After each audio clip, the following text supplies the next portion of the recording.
Welcome to the Ayurveda for Women's Health podcast, where we simplify ancient Ayurvedic wisdom into practical guidance for everyday life. Between the overwhelming wellness trends, quick fixes, and conflicting health advice out there, we return to a science that has been around for thousands of years. I'm Rita, an Ayurvedic health counselor. And I'm Brittni, an Ayurveda practitioner. In a world that disconnects us from our bodies, we are here to guide you back. Through body literacy, practical tools, and time-tested science, we will help you step boldly into a more empowered, aligned version of yourself. So let's dive in. This podcast is for educational purposes only and is not medical advice. Views expressed do not represent our employers. Hey, Brittni. Hi, Rita. How's it going? How's your spring been going? Spring is a little all over the place, like usual, in terms of weather. So yeah, I think we'll dive into all of that today and what that means for our bodies and our mind. It's like 70 a couple days ago, and now it's like sleeting rain. Yeah. So Yeah, we've been in the beginnings, at least, of mud season up here, and my dirt road is getting pretty gnarly. And I will say the more exciting part of spring, because I will be honest, I always struggle in this time of year a little bit, just because I think specifically where I live in northern Vermont, it can be just muddy and dark and gray. And I don't know, I guess that's everywhere in New England, but it just seems especially damp up here. But one thing I've been super excited about is we tapped our maple trees for the first time. So we're coming up this summer, it'll be 3 years since we've lived here. So it's our first time doing it. I'm like completely enamored with the process and like watching the sap fill the buckets and how quickly that can happen when we have these warm swing days. And just thinking about how that's so parallel to what's happening internally in us, right? With this like thaw we're seeing in our body as we're seeing the mucus thaw and move throughout. So that's been the exciting part of this seasonal transition for me, is just enjoying all the maple water. I haven't even made syrup yet. I'm just like sipping on maple water and yeah, using it in different recipes. And yeah. that's awesome. Yeah, we did it 2 years in a row, but maybe we haven't done it in maybe like 2 or 3 years now. But yeah, we like got all the things and went through the process, and I love the nostalgia of maple tapping and really just like seeing how much the earth actually gives to us and how much nature gives to us and how much is just right here in our backyard. And it's Yeah. really cool, especially in New England, to have the nostalgia and that connection to this area. Cause yeah, you can't do that in other areas of the world. And it's just such a like iconic thing to do. So I think going through that experience is like so fascinating. But it's so much work. And Yeah. we definitely got like burnt out from the work piece of it. And because at the end you end up with like this little jar. I'm like, oh, I could have bought this for like $35. Yeah, right. Well, there's a part of me, like, I've been just using the maple water in breakfast porridges, or I used it to make almond milk the other day that was really yummy, or I've just been drinking it. And I heard somebody say that it's the coconut water of the north. It naturally has those electrolytes in it. So there is a part of me that's like, well, maybe I'll just drink all the maple water. I don't know if we will even go through the process of making syrup, but I do think we'll try it, but just with like you said, I think on average you need 35 to like 45 gallons of maple water to make a gallon of syrup. Yeah. So, I think it yeah. was when we were doing it was like a 40-to-1 Yeah. ratio or something. And yeah, it definitely takes some time and effort. And we did a little bit of a community boil a couple years ago. Like our Oh, cool. neighbors were like, hey, anyone that's tapping, like we have a setup to boil, bring your stuff over. And so we would kind of like rotate who's watching the fire and like hang Cool. out. And so that was helpful. But I don't know, I feel like for us we kind of lost the enthusiasm, and we're like, I'm happy to support someone else who's making it locally and buy from Yeah. them. For sure, for sure, yeah. But that's a fun idea to do a community boil. I Mhm. might take that sometime, yeah. Yeah, Yeah, because if you have a good setup, it's really efficient and sure. it can be helpful. So yeah, and it's a fun way to like see who else is doing it and hang out. And have a little like barbecue. And usually by that time, it might be nicer weather. It's warmer. You can Sure. hang out outside. So, yeah, it's Nice. a fun way to do it. Yeah, yeah. Cool. Well, I keep have us posted Yeah, I will. send us some pictures of how much syrup you get. Or my, like, But I cup of maple syrup I get from all this, yeah. Yeah, yeah. Well, I mean, I do love the maple water aspect too. Yeah, It's, like, nice to incorporate all elements of what you're sourcing, so yeah. that's cool. Yeah, yeah, definitely. It's a good segue into today's conversation because again, we can just see that like flowing of liquid that happens from the tree when we get to these warmer temperatures. And that's really what we're going to be explaining today and what happens in our bodies during springtime and really going into how we can support this natural physiological shift that happens in the spring by bringing in a little bit more movement, by making some shifts around what we're eating, bringing in a couple simple herbs. What we can see with this warm up process is we're essentially having this thaw inside of us. And so we all carry different amounts of mucus throughout our membranes throughout our body. And so what we can experience is the mucus is melting and it's essentially going to drip down. You can experience things like congestion or just kind of a heaviness in the body, some more sluggishness to digestion as we get a little bit more of that mucus buildup in the stomach area. And so essentially what we're going to talk about today is how to bring in foods and practices that are a little bit more mobilizing and warming and create a little more movement in the body, flush out some excess liquid in the body so that we can maintain our health and avoid some spring imbalances that we can all be prone to, especially if you are someone who is more of a kapha constitution and naturally carries a bit more liquid and a little bit more mucus as well. Yeah. Yeah, it's really, such a nice time to incorporate Ayurveda, I think, because we are coming out of this Vata season, right? We're going from winter into spring, this Vata into Kapha, and we can really like lean into the teachings of the elements here and like what they're doing. And so we're coming out of this like cold winter. We're kind of just like hunkered down and taking in more nutrition to stay nourished and warm and keep our bodies insulated over the winter. And then we, just as you're describing, Rita, we get into the spring and we're like, oh, like it's that feeling you get when like that first warm day and you're like, oh, I feel like I can breathe differently and I feel like I can open up my arms and I feel lighter. And that's what we're going for, is kind of like opening up the windows of the body. We're opening up the Mm, channels where, just as you're saying, all of this mucus is starting to dislodge from its places. It's been insulating us all winter. And our goal is to help, like you're saying, mobilize that through our foods and our activities. And because if we don't mobilize it and it just kind of sits there, it's just going to stay stuck and stagnant and lead to like more imbalances in throughout the season and into the next season. yeah. So it becomes really helpful to think about, okay, I'm noticing all this mucus, like how are we moving it and where's it going? Yeah. Well, and I think just to say that in a little bit of a different way and how we think about this from the Ayurvedic lens. So there's these certain energetic shifts and qualitative shifts that happen throughout the seasons, right? And so like we've been talking about as we are moving into spring and kind of end of winter into spring, it's what we call a kapha season. Kapha being the embodiment of earth and water elements. So when we're describing something as kapha, we're describing something that's heavy and cool and moist. And there's some level of slowness or sluggishness or even oiliness to it. We're often comparing it to mud and the qualitative properties of mud. And so some ways that that can show up in the body when we have this excess of these qualities and this mucus melting as we mentioned is that can lead to some pretty big shifts in appetite. Like we can see our appetite dip down and not have as much hunger maybe for breakfast or for dinner or just in general. We can have a little bit more sluggishness in our digestion, just feeling a little bit more heaviness, maybe in the abdominal region or just all throughout the body.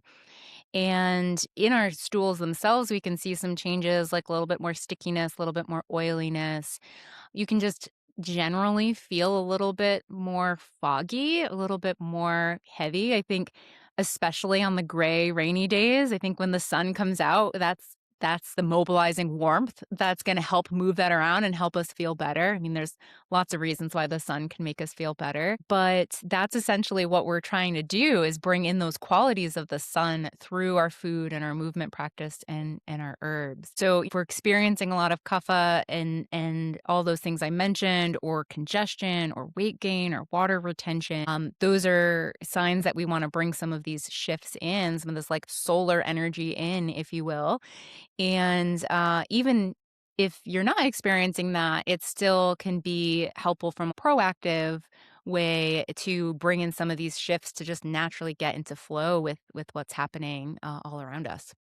Yeah, and maybe I'll add, the other maybe spiritual or creative Huh. side to what's happening in the season where same with Vata season, it's more of this internal reflection or kind of, Mhm. taking time for ourselves and really turning inwards and thinking about what are we moving towards? Like what do we want to manifest in this next year? And what are creative projects that we want to pursue?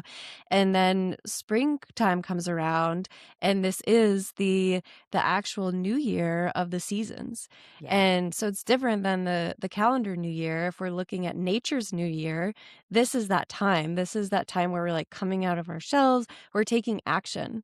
So like all of these things we've been reflecting on and journaling on or working behind the scenes on, right? This podcast is coming out in the spring for a reason because Yeah. like we're Yeah. ready to like share with the world. And that's the same with any internal reflections you've been working on, thinking on, and just kind of growing underneath the soil at this time. This is when it takes sprout and takes shape and begins to show itself to the world. And we think of we'll talk about foods, but, like, I can already see sprouts coming up in Mm. the garden, and it's not even that warm yet. They're just naturally ready. They're like, "This is the time. We're gonna start." And so they start showing themselves. So it's the same in all areas of our life, not just the physical aspect and how our body's feeling, but also this very spiritual direction if you're looking for what's next? What am I doing next? And this is where you can harness all of those reflections and move them forward. Yeah, I'm glad you included that. And I'm just gonna go on a little quick tangent here and say when you mentioned when we launched the podcast. So it was kind of funny. We did align that with spring and we also aligned it a little bit with the moon cycle. But what we didn't take into account was we launched it on April 1st, which was April Fool's Day. And you and I didn't even realize it. But then when we started telling people, that was everyone's first reaction of being like, did you mean to launch it on April Fool's Day? And then I looked into the history of April Fool's Day, which I had no idea. It essentially was a way to mock, I believe might have been France, but just to Mhm. mock certain nations that had chosen to follow the Gregorian calendar and make January 1st the new year, where nature's new year was always in the spring. And so when I learned that, I was like, no, Brittany, we got to stick to it. It's on brand. This is Yeah. what we're talking about is how to align with the seasons. So, yeah. Totally. Yeah, and it all came together very organically. We Yeah. weren't, like, waiting with the podcast ready, it Oh, just was yeah. the timing of it. It was like, Yeah. "Okay, this is the time that it's ready to come out into the world," and it just so happened to be spring, Yeah. which is cool, so Yeah. yeah. Definitely. Yeah. Yeah. Yeah. Well, let's jump in. Maybe, the first thing that comes to mind, maybe let's talk a little bit about just movement because we're talking about ways to mobilize some of this excess fluid and mucus out. And so exercise, I think, is just such a big component of that when we're thinking about how our lungs hold a lot of mucus and we can easily get into this place of congestion this time of year, increasing our movement, increasing the flow that's happening in our lungs, getting some sweating happening if possible. And I'm a big proponent when it comes to movement. I'm curious what you have to say on this with your background, but I'm often someone who's saying, well, let's not overcomplicate this. Like, this could mean even something as simple as throwing on a song and dancing around as you're getting ready for work in the morning, or adding in a 10-minute walk around the parking lot on your lunch break, or even just, gentle stretches, or, it can look a lot of different ways. We're just essentially thinking about getting some movement in the body, which is going to happen naturally with exercise. Yeah, I'm totally with you on not overcomplicating it, and even those, like, mini movements throughout the day can, like, Mm. really add up, and, what comes to mind for me, even the last few days, I've been feeling it where usually throughout the winter, my natural tendency is to I like to have, like, 30 minutes in the morning to, like, sit on the couch and, Mm. like, read my book, like, just, like, kinda have a slow morning, Mhm. and now I've been waking up and I'm like, "I wanna move my body right away." Like, I don't need as much downtime, and I'm just feeling that naturally, and so, it took a minute to realize, right, like, I wake up and do my routine, and I go to the couch, I'm like, "I actually don't wanna sit right now. I feel like I need to, like, move." So, even doing mobility in the living room or, like, stretching, or it's even been, like, I've been going to the gym earlier in the mornings because it just feels good to move earlier. So, yeah, it is interesting how I've already just been feeling it naturally in the body, and I think that we can apply that to other areas of our day where, okay, usually I'm sedentary at this time of day, but I actually feel this urge to move and to stretch or do something. So, yeah, it doesn't always have to be like extreme exercise, but I think even just like you're saying, Rita, those smaller movements, those 5 minutes here and there can really just help keep things moving, especially, right? We're thinking about the lymph, right? And Mhm. that's like a big part of kapha where the lymph is doesn't work with a pump, right? So we have to pump it to move it. Mm. And Yeah. so if this lymph is kind of filling up, and the lymph essentially comes from the plasma, and the plasma is very earth and water elements, so it's very kaphagenic. And so when that lymph starts to have more to it and becomes a little bit more robust, we need to make sure that's moving. And that is like even just where it accumulates, like the big areas, it's through your whole body, but where it really accumulates is the armpits and the hips and the pelvic area. And so making sure Mhm. to move those areas, even if it's like arm swings or leg swings in between meetings or something, like that's going to make a big difference in how you feel. Yeah, and maybe I'll even bring in a little bit of asana, so it's like yoga poses that can be supportive in spring where you were talking about those points of congestion. One, I'm thinking of chest opening. So we're really trying to, again, be mindful of supporting our lungs.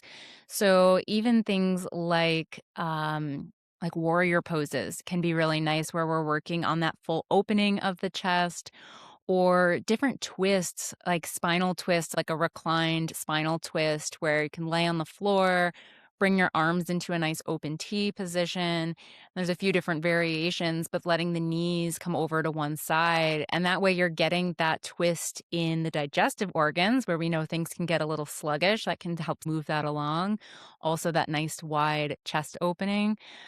So again, I like that we're bringing this conversation as it doesn't have to mean like, oh, I need to start this new workout program, but what are just these tiny things that we can do to support movement in the body? And exactly like you were saying, the lymph channels in the body. I often compare the lymph channels to thinking about like the pipes in your house. Mm. Right. And so it's easy to visualize how pipes can get clogged. And so getting that exercise, that movement, just a little bit of twisting can keep things flowing.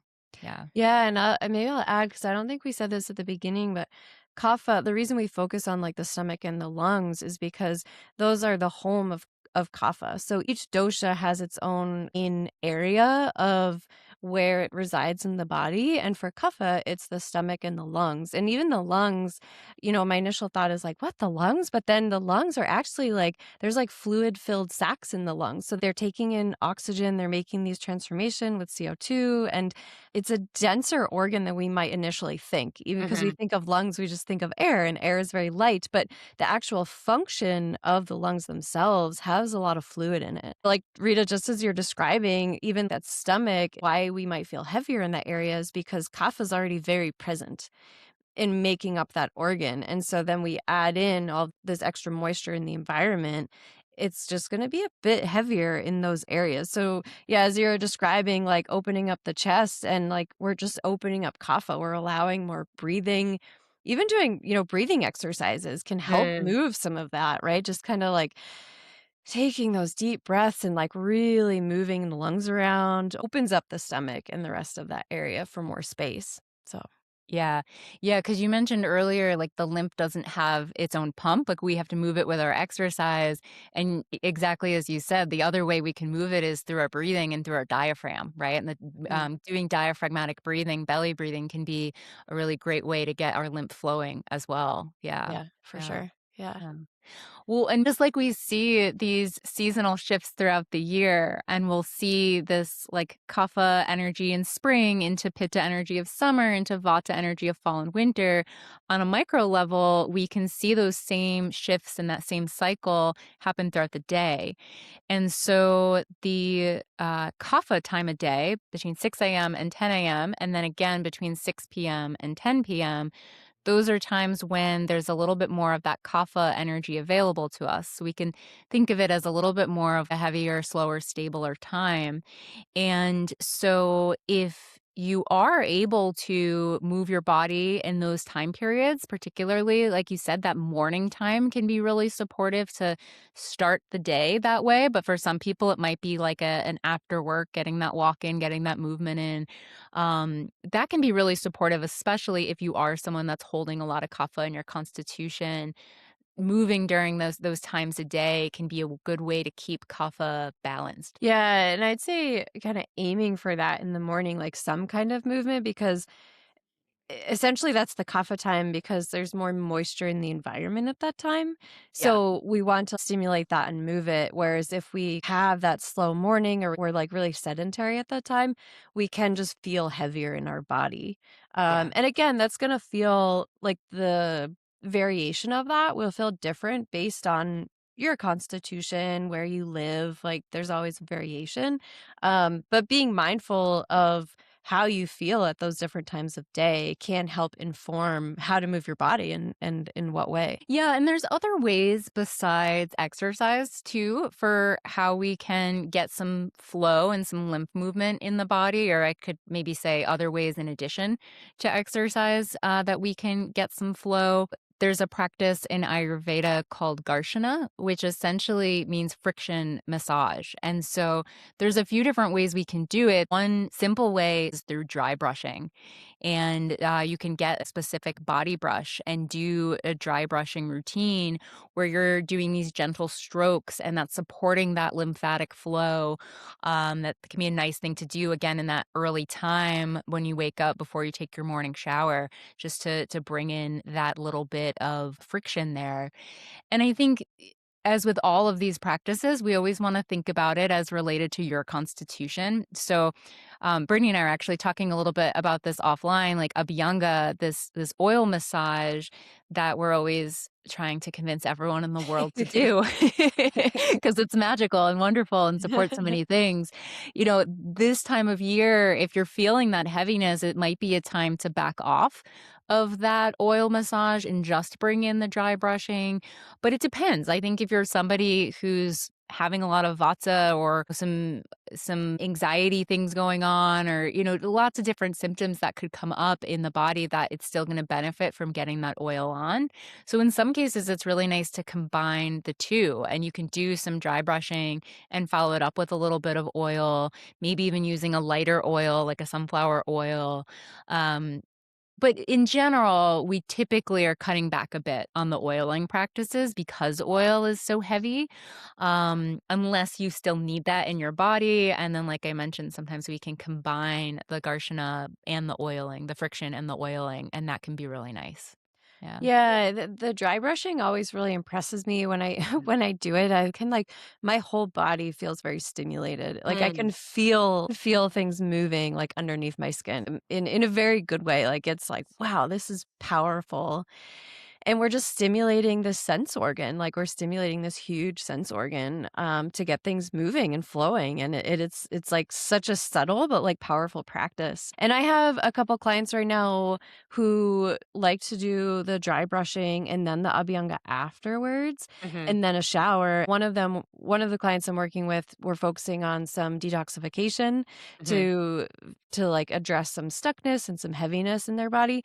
But then if they don't do the abhyanga, they feel a little, like, too dry afterwards, and what's really nice about the oil is that oil still has this, like, mobilizing quality to it, and I think Yeah. that we do get that through the abhyanga application. The actual practice is of how you're applying it to your skin is part of that mobilization process, as opposed to just, like, putting oil on and leaving it. So I think, like, that's such a nice aspect of oil where you can use different heavier or lighter oil at different times of the year while still having this very nurturing practice. Yeah, and I'll just do a quick note too. If these are newer practices for folks, we do have in the wellness library, I think pretty much everything that we've touched on. I have a video in there on dry brushing. There's a video on abhyanga, and I believe you have some videos in there that talk about like different oils and different Mhm. oils to bring in for different seasons. And so, yeah, some really great resources in our wellness library for people who are looking to learn more on these. Yeah. Yeah, yeah, it's a good place to start. Yeah.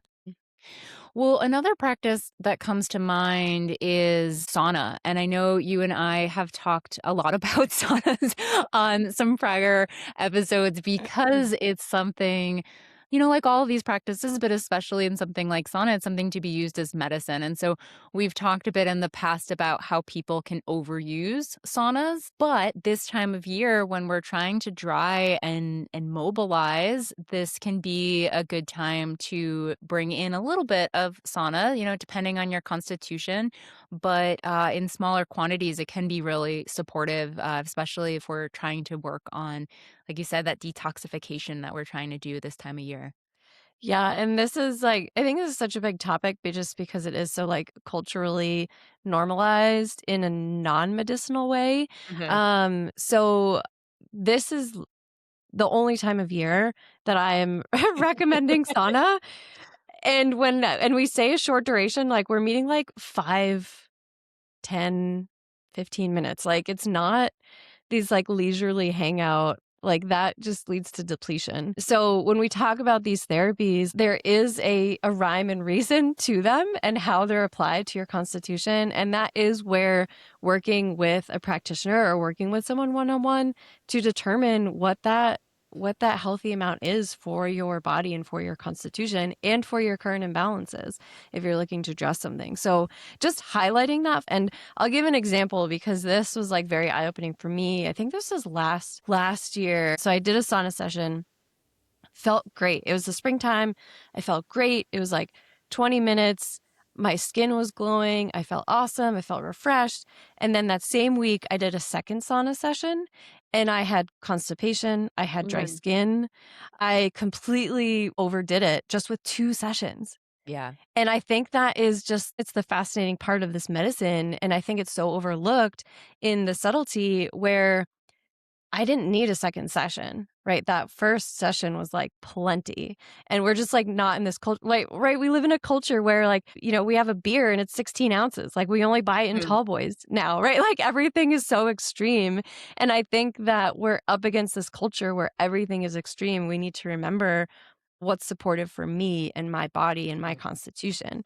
Even Yeah. though it's what's normalized or what's available, we need to check in with ourselves. So for me, it was a great, example to experience that and be like, oh, wow, okay, yeah, I really didn't need 2 sauna sessions this week. This is like way too much. So I think that is just something to keep in mind with these practices that yes, we're giving general information, but there is also these individual considerations that are helpful. But really, the point of the sauna, if we're thinking about the qualities, is like you said, Rita, it's dry and hot. And that's what balances kapha.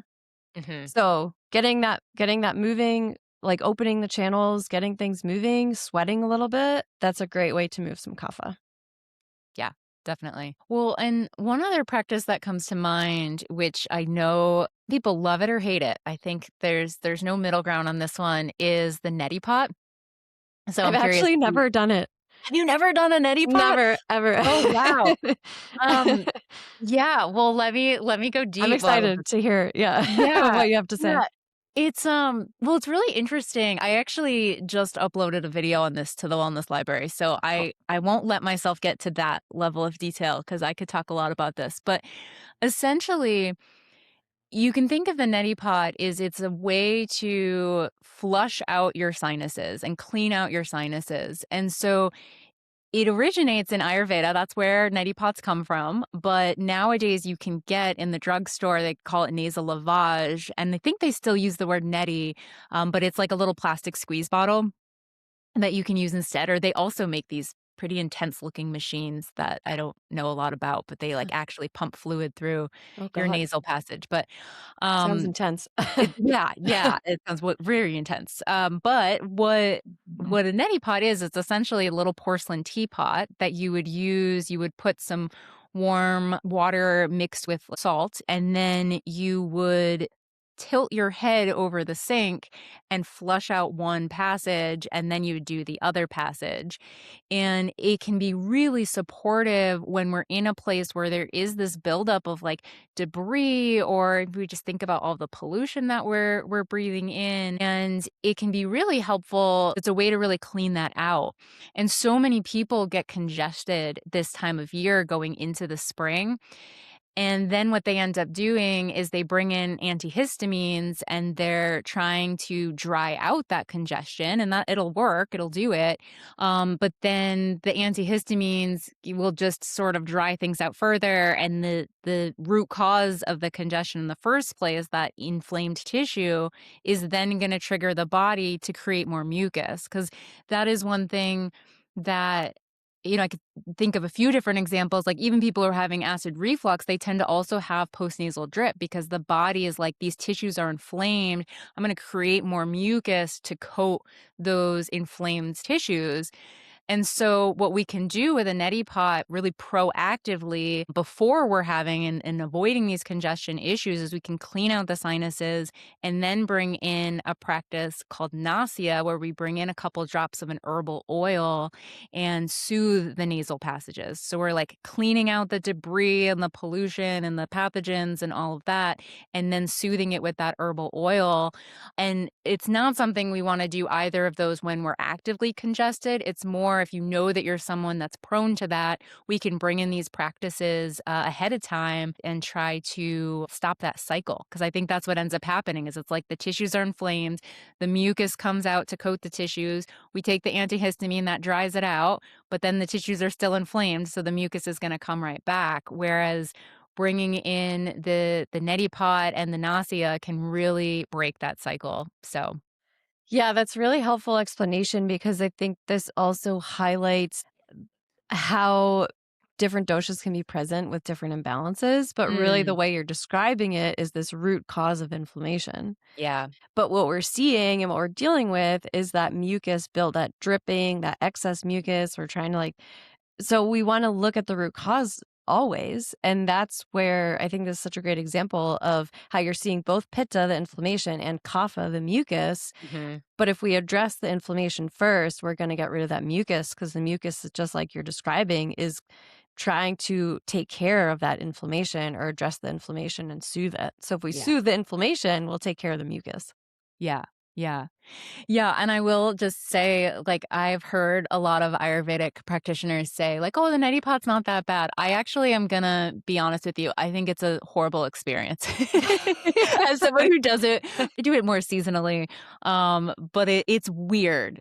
It's not like abhyanga where I'm like, I love every minute of the process. It's weird to flush out your sinuses, but I do give 2 very important tips in that video on there, to really, like, walk you through and make sure, because the scariest thing is just if you have it get into your mouth, it's just kinda Mm, gross.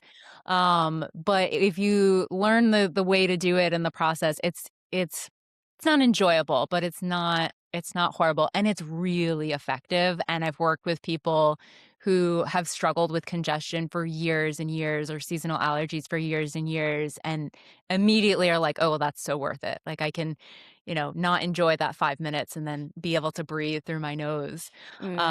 Because that's the other piece, and maybe I'm going down too far of a tangent, but when we're experiencing, like you were saying, with how the pitta imbalance can lead to the kapha, I think it can even get into a deeper cycle where if we're having all that congestion, then we're in a place where we're not actively nasal breathing. And if we're not nasal breathing regularly and we're mouth breathing, that can lead to some vata imbalance issues as well. And um, yeah, so it's really, really important that we're breathing through our nose and that we're bringing in some practices seasonally. If we know there's certain seasons where our nose tends to get more clogged up, that we can bring in some practices to prevent that from happening, or minimize it from happening. Yeah. Well, I'm Yeah. gonna watch your video and try Okay. Yeah. it. Yeah. I'll report back. Yeah, report back, definitely. Um, well, not that it's maybe the best segue to talk about cleaning out your nose to then go into food.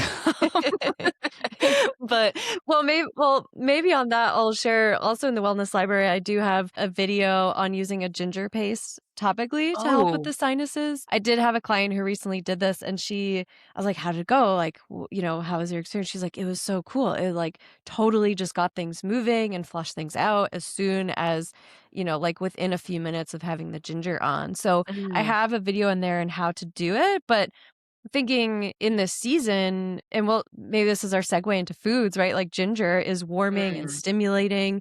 Um, and that's where I think about that mobile warming quality to open the channels. So we can use different herbs and foods, not just internally, but also externally. So there's a video on there as well of how to use the ginger paste to support the channels and to open up.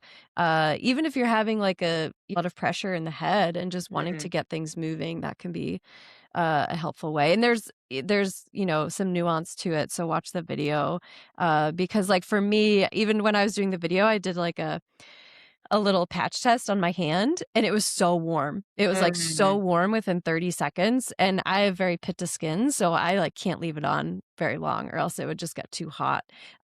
So I talk about that more in the video of like what to look for and when to do it and whatnot. So Okay, so this is both of our homework yeah. is to Cool. try these and report back. That's cool. I'm I excited to love check it. that out. Cool. Yeah, yeah. Well, yeah, good. That's maybe a better step to bring us into food.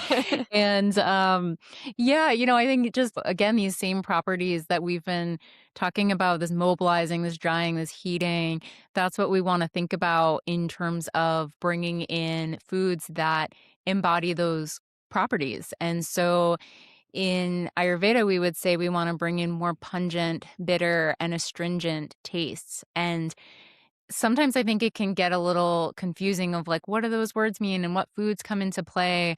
But I think just to keep it really simple, we can just look and see what's in season this time of year, right? And so we can start to see in the spring things like radishes that are really pungent and things like bitter greens, like dandelion greens and ramps and spinach and arugula and all of these really bitter green foods that help to full flush out and pull out excess liquid in the body, and are also really detoxing for the liver and for the blood and for the kidneys. These bitter greens that are very much coming into play for a reason this time of year. Yeah.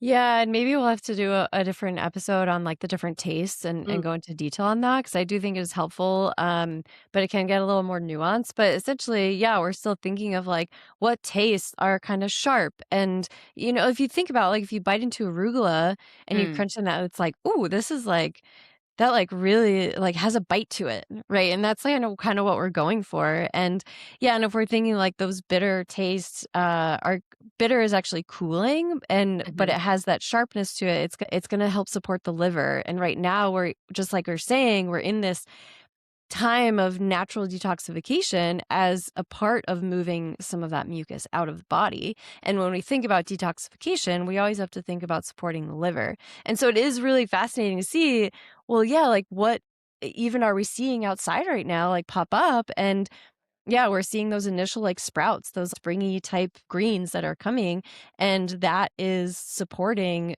moving out, like it's moving mm. things in the body, and that's essentially what we're going for. So, yeah, kind of a simple way to think about it, like this seasonality of eating in the environment that you live in. Yeah.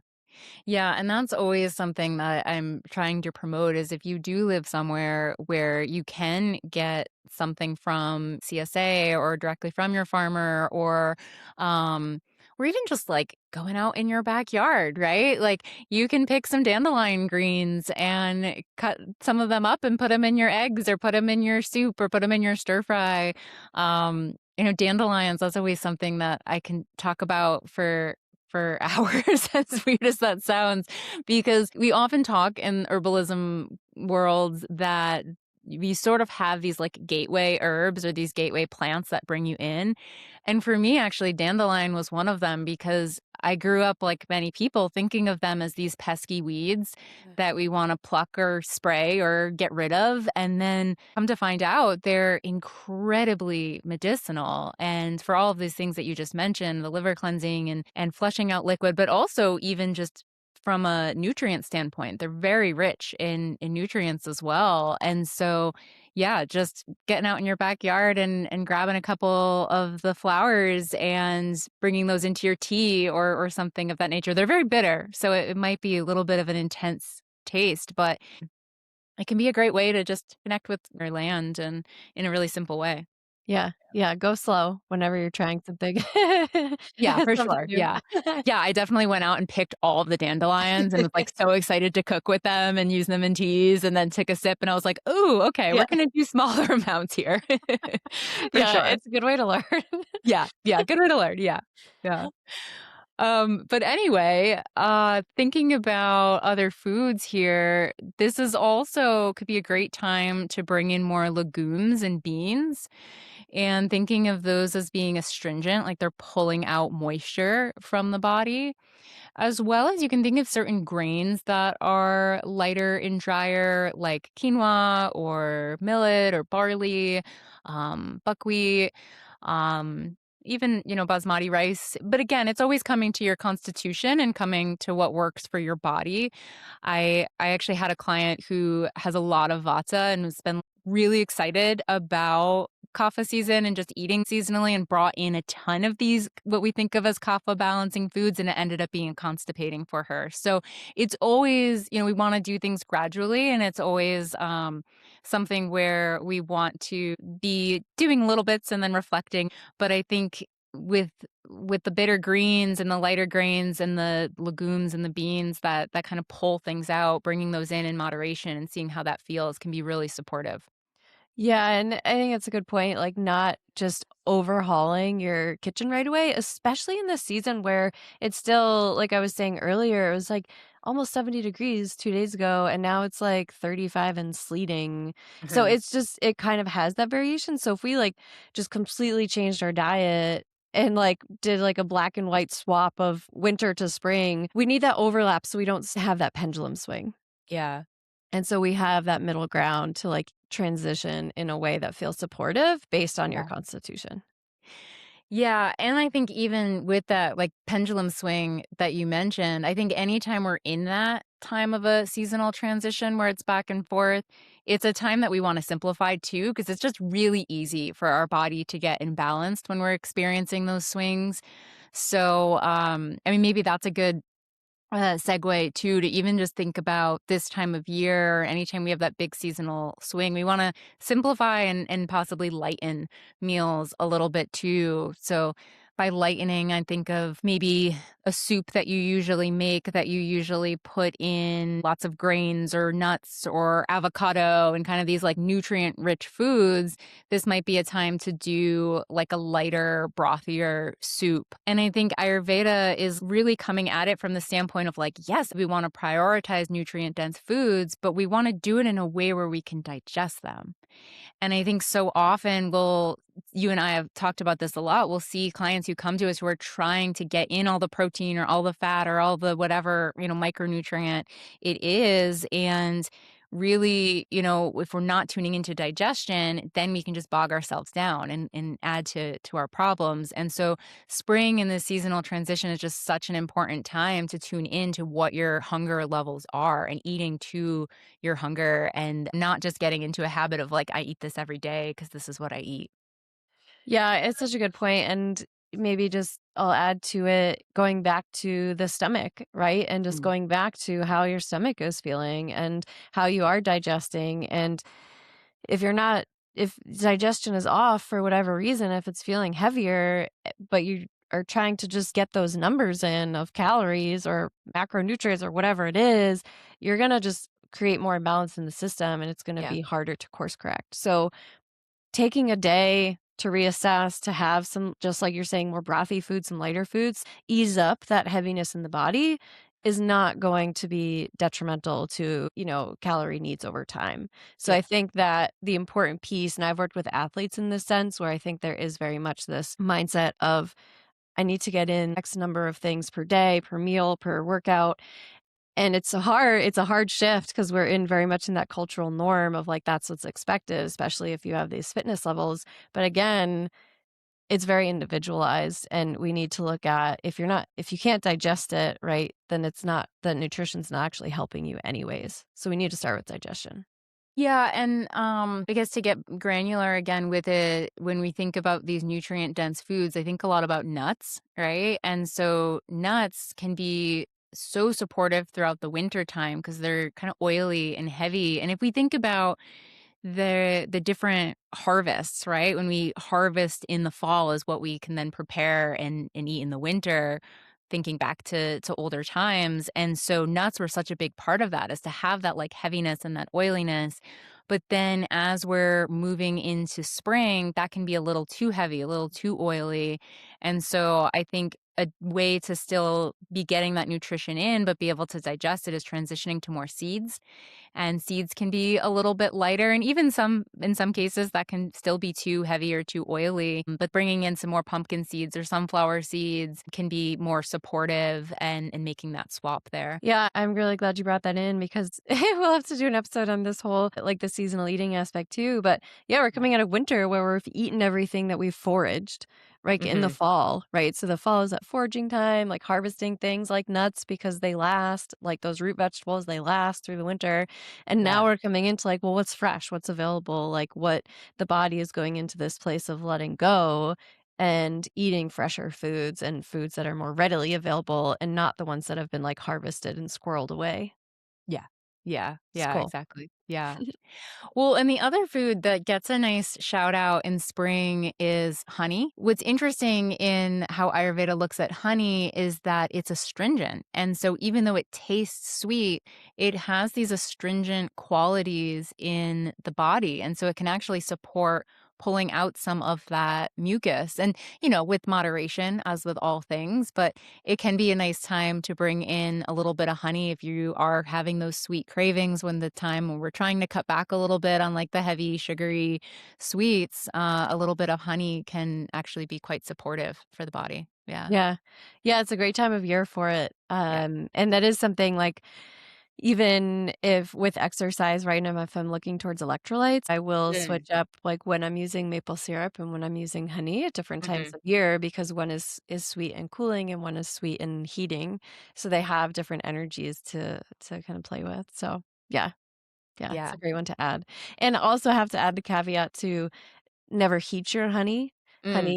Honey when it's heated, and I've seen this in both modern science has the same views as Ayurveda does, that it creates this toxicity in the body. It's this, like, very thick, sludgy substance that's very, very hard to digest when it's heated. So if you are making a tea with honey or something, just, like, wait until the water is, like, you could, be able to put your finger in it, like, it's warm, it's not hot, Yeah. and that's the temperature for honey, but yeah, steering away from kinda overdoing it with honey because, again, as you're saying, Rita, it's like it can be really balancing in small amounts, but in large amounts, it can be very drying and Yeah. overly heating to the body, and yeah, everything in moderation. Yeah, and I think that's a good segue into thinking about tea and different herbs that we can bring in and like really simple things. So, one that comes to mind is just a ginger lemon honey tea, right? Like grabbing some fresh ginger, chopping that up, boiling that in some water, little squeeze of lemon. And like you said, when it gets to sippable temperature, adding a little bit of honey, that can be such a simple, nice way to bring in some of those qualities that we're trying to and quite tasty too. And, turmeric and black pepper and cinnamon and tulsi is an herb I really love this time of year. But really these teas that can have these warming, mobilizing properties. And then we can also bring similar herbs into our cooking as well, right? And think about like cumin and again ginger and turmeric and I'm sure I'm missing plenty, but if you just think in general of those herbs that are a little bit pungent, that are a little bit gonna bring some warmth to the body, some movement to the body. Yeah, I think herbs are a really nice way to, adjust your foods as well. Maybe you're not ready to switch out your grain bowl because you might tend to, like the example you gave, you might tend towards constipation if you have too much dry. You could start just switching out your herbs, right? So maybe you are sticking with the oatmeal for a little longer, but you're switching out to more savory herbs instead of like the sweet herbs that we see are more balancing in the Vata season. So herbs can be a good place to start to play around Mm. with adjusting the taste and the flavors to achieve that lighter, drier, mobilizing qualities that we want to balance. And then eventually, right, like kind of moving away from that oatmeal and as the season goes on and it gets warmer outside and yeah. Yeah. Yeah. Yeah, definitely. And I think, we've said this throughout, but I think it's something where it kind of reminds me how in the episode we did that isn't out there yet, but maybe will be by the time we put this out, I'm not sure. But the episode we did talking about the different phases of the menstrual cycle and how we don't want it to be just like, oh, I stopped my bleed, so I'm in my follicular phase, so I'm going to be doing the things for my follicular phase. It's like always tuning into that inner process. It's not just, oh, the spring equinox is here, so I'm eating these kapha foods, but always tuning in. And like even you mentioned oatmeal there. I think it's the type of thing where maybe you're doing your oatmeal some mornings and then other mornings you're like, I really just don't have the hunger for that. I'm going to do like a quinoa porridge, or maybe your hunger is really low and you're just going to start off with some cooked fruit and see, how that feels. And then, see if you want something else after that, or more savory breakfasts can be a great time of year for more savory breakfast too.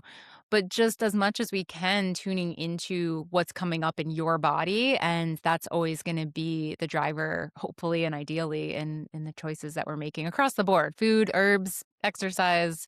It's not about following the rules, it's about tuning into the communication from your body. Yeah, yeah, absolutely. And to add on to the low appetite, like you're saying in the morning, if you are feeling that heaviness in your stomach, right? I just uploaded a video to the Wellness Library about how to stimulate that digestion, right? In Ayurveda, we call this deepana, and it's herbs Mm. used before a meal to stimulate those digestive juices and to wake up that appetite. So this is a great season to incorporate deepana if you are feeling that heaviness and all the things we kind of described at the beginning of the video. If you're just feeling that like excess kapha in the body, this can be a great way to utilize the medicinal qualities of herbs to support digestion and to wake up the body. And and even in that sense, I was just talking to a client about this week. Like, if you're not hungry for breakfast and you're still having that huge meal or like getting in, whatever it is, and it's hard to digest, like say it's like eggs or even oatmeal can be heavy, like you're saying. And if the digestive fire is not there, that's not like it's not going to go anywhere. All that food's just going to kind of sit in the stomach and not Yeah. digest well. So, even just having a broth in the morning can be a totally acceptable breakfast if Mm. you're feeling that way, right? But if you're ravenous and really hungry, then like certainly feed that. But tuning to those hunger cues, like you're describing, Rita, is really important, especially this time of year where the days can kind of fluctuate in temperature, in what's present in the environment. So that becomes really important. And some constitutions just feel it more than others. Yes. Like kapha will feel it sooner than others, whereas they have more of that heaviness already in the body. Vatas have the least amount of moisture in the body of all constitutions. So it might take a little while for them to feel excess moisture being present. Yeah, and I think, two thoughts on that. One, I think when we're talking about when we're feeling that heaviness and we go to something really light, like you said, even just some broth in the morning, that can feel alarming, but again, it's temporary. It's like we're doing that in order to then boost your digestion and get it stronger so that you can eat more nutrient dense meals in the meals to come. And that lightness that we're describing, it again, going back to what we think of as these seasonal harvests, it makes a lot of sense because, like you were saying earlier, we get through to the end of winter, we've kind of lost what we have been stocking up on all winter, and then we start to have this food in the spring, but it's lighter food, right? We haven't yet gotten into that bountiful summer harvest. So yeah, I think it's interesting to reflect on because we're so far removed from thinking of the world that way in terms of how we now go to the supermarket and everything's there.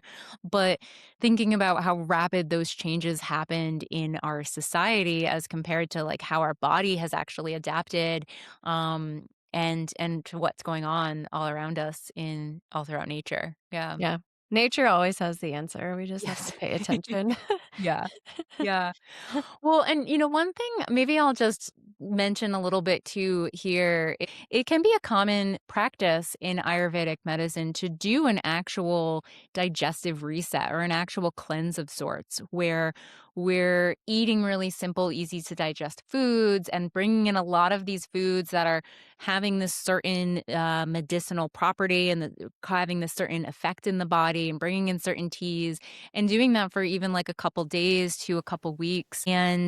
And I think that can be something to look into as well, whether it's something you do one-on-one with a provider or something that you do in a group container. How we do that in Ayurveda is we usually eat this meal called khichdi, which is this really easy to digest mix of mung beans and rice and veggies and ginger and those spices, the cumin and the turmeric and coriander and fennel and maybe mustard seed this time of year and all these different spices that get things moving and mobilizing. And so often we'll do like a mono diet of that for maybe a couple days, maybe up to a week. There are lots of different factors that depend on that. But I think even just if you're interested in that idea, I think a good little segue into that is like, hey, I'm going to just give myself a little bit of lighter meals for this week. Like I'm going to cut out sugar for, a week, or I'm going to eat soups and easier to digest meals for a week. I think doing any kind of little reset like that, even if it's not a formal like Ayurvedic cleanse or Ayurvedic detox, can go a long way. So I just wanted to put that out there too. We're talking about making these subtle shifts, and I think subtle practices are always really beneficial, but sometimes it can be really medicinal to be like, no, I'm going to take this period of time, I'm going to put it on my calendar, and I'm going to do this for my body. Yeah. Yeah. Yeah, absolutely. And this is the season, like if you were to pick one season that would Yeah. be most helpful for doing that, it would be Kapha season because again, we're coming out of that storage of winter. And if we hold on to that throughout the spring and into the summer, that's what leads to even more congestion and heaviness and stagnation and further imbalances in the body. So if you were to pick a season, like this would be the one to flush the excess out of the body. Yeah, definitely. Yeah. Maybe we'll have to do it'd be great to do a whole episode on the different types of cleanses. Yes. I think that could be really supportive. Yeah. Because Yeah. there's so many different ways that you can Yes. cleanse. And yeah, I have a lot of thoughts on Me that. too. So yeah.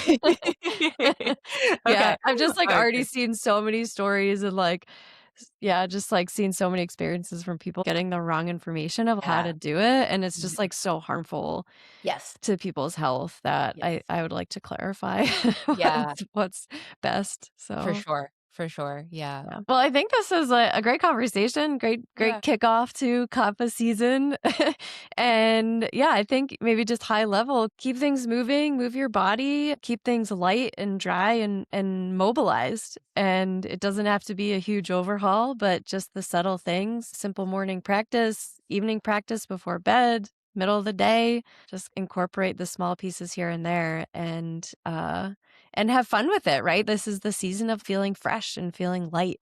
And if we start to embody that through how we're pacing ourselves through the day, I think that we'll start to feel that in these other areas of our body and our mind as well. Yeah, that's what I was thinking is what you were talking about in the beginning of this episode as we think of spring as this time of like coming out of our winter cocoon and just looking at your calendar in that regard and being like, okay, do I want to look and see where can I get a little bit more involved with my community or where can I get a little bit more involved with other people? Because that can be mobilizing and energizing in different ways as well. So, Yeah. yeah, Yeah, it's the season of connection and yeah, collaboration and action. yes, definitely. Cool. Well, thanks, Rita. Thanks Yeah, for this thanks, Brittany. conversation. This is really fun. If you enjoyed today's episode, it would mean the world to us and help support our work if you'd like, share, leave a review, as well as subscribe to our podcast on whichever platform you use. If you're looking for more connection or would like to support this podcast, we'd love to have you join our Patreon for $5 a month. Here you'll get bonus episodes and access to our community chat Q&A. And don't forget to check out our wellness library, which is filled with self-guided classes, kitchen tutorials, herbal recipes, and more Ayurvedic practices, all for just $5 a month. Thanks so much for being here with us. Until next time, be well.